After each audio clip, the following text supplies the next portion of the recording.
Hey guys, welcome back to my channel. तो दोस्तों, आज हम बात करने वाले हैं एक ऐसे टॉपिक पर जो ऑलमोस्ट हर लड़की का कंसर्न होता है। पतली आईब्रो और छोटी पलकें। अगर आपकी आईब्रो में गैप है, शेप अनइवन है या पलकें छोटी और हल्की लगती है और आप नेचुरली उन्हें घना, काला और थोड़ा लंबा बनाना चाहते हो, तो आज का ये वीडियो एंड तक ज़रूर देखिएगा। मैं आपको बताऊंगी हेयर ग्रोथ का सिंपल साइंस, घर पे बेस्ट तरीका जिससे आप अपनी ग्रोथ को बढ़ा सकते हैं, डाइट का रोल, मेडिकल ऑप्शंस और सबसे इम्पॉर्टेंट कौन सी गलतियां ग्रोथ को रोक देती है। तो चलिए शुरू करते हैं। हेयर ग्रोथ का सबसे पहले हम सिंपल साइंस समझते हैं। आईब्रोज और पलके भी बाल ही होते हैं, पर इनका ग्रोथ टाइम सर के बालों से छोटा होता है। हेयर ग्रोथ के 3 फेस होते हैं। सबसे पहला है ग्रोथ फेस, सेकंड होता है रेस्ट फेस और थर्ड होता है फॉल फेस। पलकों का ग्रोथ टाइम छोटा होता है, इसलिए वो बहुत लंबी नहीं हो सकती, इसलिए रियलिस्टिक एक्सपेक्टेशन रखें। अब सबसे इम्पॉर्टेंट सवाल ये है कि आईब्रोज पतली होती क्यों है। सिर्फ ऑयल लगाने से पहले हमें असली रीज़न समझना बहुत ज़्यादा ज़रूरी है, क्योंकि जब तक प्रॉब्लम का कॉज नहीं पता होगा तब तक सही सॉल्यूशन भी नहीं पता लगेगा। सबसे पहला रीज़न है ज़्यादा थ्रेडिंग या प्लकिंग। जब हम बार बार आईब्रोज के बाल झटके से निकालते हैं तो हेयर रूट्स धीरे धीरे वीक हो जाता है। अगर सालों तक ओवर प्लकिंग होती रहे तो कुछ जगह पर बाल वापस आना कम हो सकता है या बिल्कुल बंद हो सकता है। यही रीज़न है कि आईब्रोज को बहुत पतला शेप देने से बचना चाहिए। और सबसे इम्पॉर्टेंट बात, थ्रेडिंग के बीच में गैप रखना ज़रूरी है। दूसरा रीज़न ये है गलत तरीके से शेविंग करना। अगर आईब्रोज रेज़र को ड्राई स्किन पर ज़्यादा प्रेशर से यूज़ किया जाए तो स्किन इरिटेट हो सकती है। बार बार सेम जगह शेव करने से हेयर ग्रोथ डिस्टर्ब हो सकती है। हमेशा क्लीन रेज़र और हल्का हाथ यूज़ करना चाहिए। तीसरा रीज़न है रोज़ वाटरप्रूफ मस्कारा लगाना। वाटरप्रूफ मस्कारा स्ट्रॉन्ग होता है और उसको रिमूव करने के लिए ज़्यादा रबिंग करनी पड़ती है। जब हम आँखों को घिस कर साफ़ करते हैं तो पलकें टूटने लगती है और फिर धीरे धीरे पतली हो जाती है। उसके बाद मेकअप को घिस कर साफ़ करना भी एक बड़ी गलती होती है। हमारे जो आइज़ के आसपास की स्किन है वो बहुत ज़्यादा सॉफ्ट होती है। अगर हम रफ़ तरीके से क्लीन करते हैं तो हेयर ब्रेक हो जाता है और रूट वीक हो जाता है। उसके बाद स्ट्रेस भी आईब्रोज पतली होने का एक रीज़न है। ज़्यादा टेंशन लेने से बॉडी के जो हार्मोन्स होते हैं वो डिस्टर्ब हो जाते हैं, जिसकी वजह से हेयर ग्रोथ स्लो हो जाता है और हेयर फॉल बढ़ जाता है।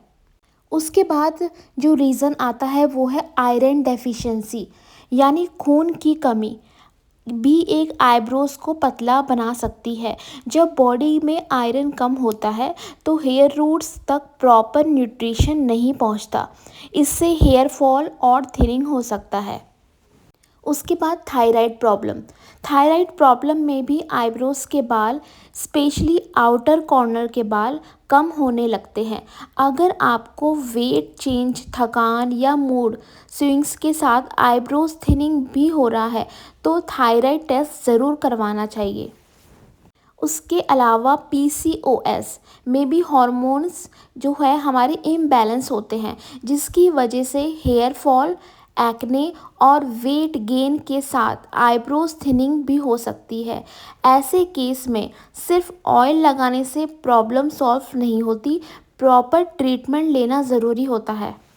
अगर आपकी आईब्रो अचानक पतली हो रही है या एक साइड से ज़्यादा गिर रही है तो सिर्फ घर के नुस्खे ट्राई करने से कुछ नहीं होगा। एक सिंपल ब्लड टेस्ट करवाना बहुत ज़्यादा ज़रूरी है। उसके बाद एक कैस्टर ऑयल की रेमेडी आती है जो सबसे ज़्यादा फेमस है। ये कैसे हेल्प करता है? ये बालों को टूटने से बचाता है, रूट्स को नरिश करता है, थिकनेस इम्प्रूव करता है। अब इसको लगाना कैसे है ये हम जान लेते हैं। सबसे पहले आपने फेस वॉश करना है, उसके बाद एक क्लीन ईयरबड लेना है, फिर हल्की सी क्वांटिटी लेनी है, आपने ज़्यादा क्वांटिटी यूज़ नहीं करनी, आइज़ के अंदर भी नहीं जाना चाहिए, और धीरे धीरे करके अपनी आईब्रोज़ पे लगा ले और सुबह इसको वॉश कर ले। आपने इसको 4 से 5 दिन तक वीक में यूज़ करना है।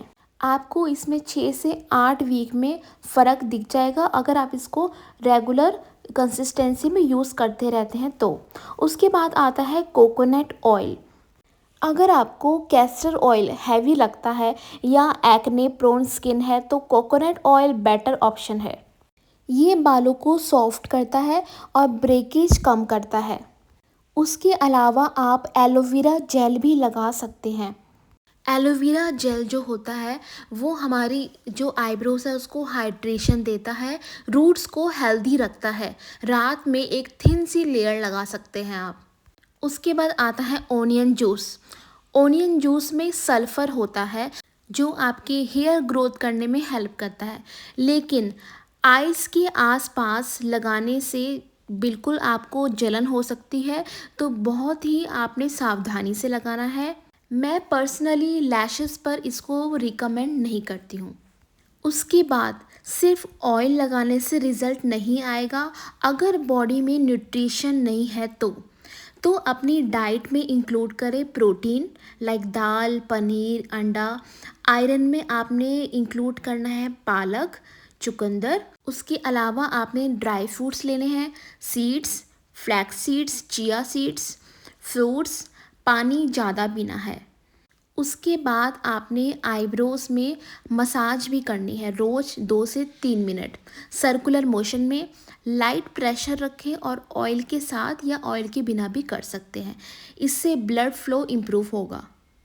अच्छा, आपने इसके साथ साथ कुछ ऐसी गलतियां हैं जो आपने नहीं करनी है, लाइक आपने जल्दी से जल्दी थ्रेडिंग नहीं करानी है, हर दिन वाटरप्रूफ मस्कारा नहीं लगाना है, मेकअप को हटाते वक्त उसको घिसना नहीं है, और सबसे इम्पॉर्टेंट बात, एक्सपायर्ड मस्कारा यूज़ नहीं करना है। अब जानते हैं कि इतना कुछ करने के बाद कितने टाइम में आपको रिज़ल्ट मिलेगा। आपको 1 से 2 वीक में सिर्फ सॉफ्टनेस दिखेगी, 4 वीक में थोड़ा थिकनेस दिखना स्टार्ट हो जाएगी। उसके अलावा 8 वीक तक आपको एक नोटिसेबल रिज़ल्ट दिखेगा। पर हाँ, कंसिस्टेंसी इज़ द की। आपने अपना नाइट रूटीन भी फॉलो करना है, लाइक रात को सोने से पहले एक जेंटल फेस वॉश करें, फिर 2-2 मिनट आपने आईब्रोज़ को मसाज करनी है, कैस्टर ऑयल या एलोवेरा जेल भी यूज़ कर सकते हैं, और 7 से 8 घंटे की नींद भी ज़रूर लें। और फ्रेंड्स, अगर आपको मेरी ये वीडियो अच्छी लगी हो तो वीडियो को लाइक और शेयर करना मत भूलना, और अगर मेरे चैनल में नए हो तो चैनल को सब्सक्राइब किए बिना मत जाना। मिलते हैं नेक्स्ट वीडियो में एक नए टॉपिक के साथ, तब तक के लिए बाय बाय।